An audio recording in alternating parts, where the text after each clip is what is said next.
รีวิวกองหน่อยครับโอเคเดี๋ยวรีวิวให้แต่มันสีสภาพแบบมอมแมมมอมแมมนิดนึงมอมแมมมอมแมมนิดนึงนี่กะเป็นกองของนี่นะพี่น้องตามนี้เลยกองอันนี้กะเป็น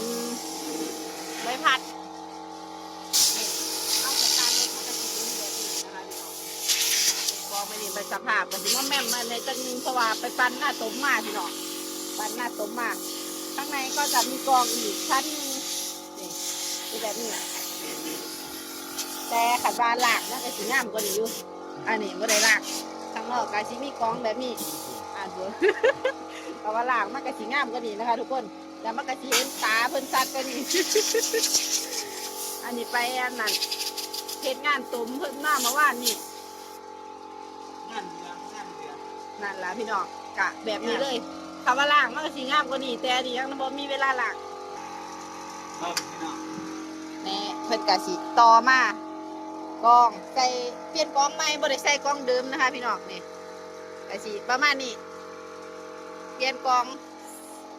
งใหม่คันว่าใส่กองเดิมกะราคากะเบาลง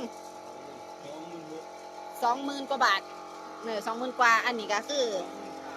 33ใบเท่าเขาใส่กองใบพัดนั่นแหละรีวิวกองค่ะว่ารถงามรถสะอาดมันก็สีงามกว่านี้พี่น้อง แต่อันนี้ก็แบบฝ่าวๆรีวิวให้เบิ่งอะนะ นี่อันนี้ก็สิประมาณนี้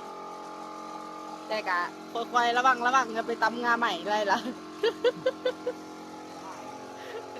ก็ประมาณนี้เดี๋ยวคลิปหน้าจะให้ฟังเสียง คลิปนี้ค่าเสียงปั๊มลมอยู่